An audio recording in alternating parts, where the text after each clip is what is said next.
Hello everyone. क्या आपने कभी सोचा है अगर सवाल पूछना बंद हो जाए तो क्या कोई आविष्कार होगा? अगर जिज्ञासा खत्म हो जाए तो क्या कोई नई खोज संभव है? नहीं, क्योंकि हर एक महान खोज की शुरुआत होती है क्यों से। और इसी क्यों ने एक साधारण भारतीय वैज्ञानिक को असाधारण बना दिया।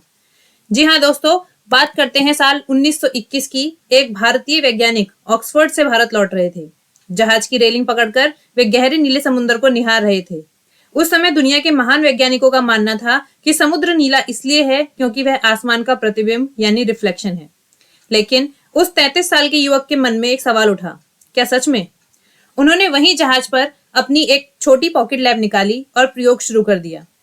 उसी एक सवाल ने 7 साल बाद दुनिया को वह दिया जिसे आज हम रमन इफेक्ट कहते हैं। वह शख्स और कोई नहीं, सर चंद्रशेखर वेंकट रमन थे। दोस्तों, इससे पहले कि हम उनकी खोज के बारे में और जाने, उनकी खोज में गहराइयों से उतरे, चलिए जानते हैं आखिर कौन थे सर सीवी रमन, क्या था उनका पूरा नाम। दोस्तों, सर सीवी रमन का पूरा नाम चंद्रशेखर वेंकट रमन था। उनका जन्म 7 नवंबर 1888 को तमिलनाडु के तिरुचिरापल्ली में हुआ था।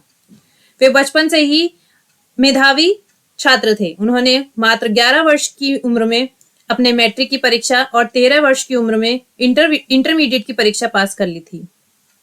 बहुत कम लोग यह जानते हैं कि रमन को संगीत से भी बहुत प्यार था। उन्होंने तबला और मृदंगम जैसे भारतीय वाद्य यंत्रों की ध्वनि के पीछे वैज्ञानिक रिसर्च की थी।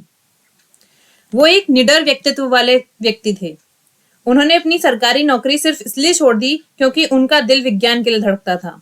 वे अक्सर कहते थे, विज्ञान के लिए पैसे नहीं, आजाद दिमाग की जरूरत है। दोस्तों, सीवी रमन फुल टाइम वैज्ञानिक नहीं थे। वे सरकार के फाइनेंस विभाग में एक ऊंचे पद पर थे। लेकिन विज्ञान के प्रति उनका जुनून इतना था कि वो ऑफिस जाने से पहले और ऑफिस से आने के बाद रात रात भर कोलकाता की एक छोटी सी लैब में प्रयोग करते थे।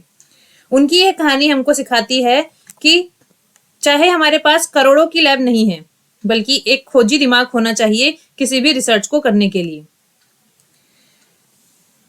उनके पास ना तो आधुनिक उपकरण थे और ना ही बहुत पैसा। उनके पास तो सिर्फ एक ऑप्टिकल ग्लास था और एक पारे का लैंप। लेकिन जिद थी कि प्रकाश यानी लाइट के रहस्य को वो सुलझा कर रहेंगे। फिर आया वो एक ऐतिहासिक दिन, 28 फरवरी 1928। वह दिन जब रमन ने दुनिया को साबित कर दिखाया कि जब प्रकाश की किरणें किसी पारदर्शी माध्यम से गुजरती हैं तो उनकी वेवलेंथ बदल जाती है। इसे ही रमन स्कैटरिंग कहा गया। जब 1930 में उन्हें नोबेल पुरस्कार मिला तो वह इसे पाने वाले पहले भारतीय और पहले एशियाई व्यक्ति थे। लेकिन जानते हैं पुरस्कार लेते समय उनकी आंखों में आंसू क्यों थे? क्योंकि वह मेडल ब्रिटिश झंडे के नीचे दिया जा रहा था। उन्होंने उसी दिन कसम खाई कि वह भारत को विज्ञान में आत्मनिर्भर बनाएंगे। आज नेशनल साइंस डे पर सर सीवी रमन हमसे 3 बातें कह रहे हैं। वो बातें क्या हैं? वो बातें हैं, सवाल पूछना मत छोड़ो। सोचो, अगर रमन ने समुद्र के किनारे वह प्रश्न नहीं पूछा होता, वो सवाल नहीं किया होता, तो शायद रमन इफेक्ट कभी नहीं आता। संसाधनों का रोना मत रो। अगर आपके पास मोबाइल और इंटरनेट है तो आपके पास रमन से कहीं ज्यादा संसाधन है। बस कमी है तो बस एक आइडिया की। असफलता से मत डरो। रमन ने 7 साल तक बिना किसी परिणाम की मेहनत की। सफलता रातों रात नहीं मिलती। तो अगली बार जब आप आसमान या पानी को देखेंगे या जीवन की किसी भी परेशानी को देखेंगे तो सिर्फ उसे देखेंगे नहीं, बल्कि उसके पीछे का क्यों ढूंढेंगे। क्योंकि विज्ञान रटने का नाम नहीं है, विज्ञान देखने और समझने का नाम है।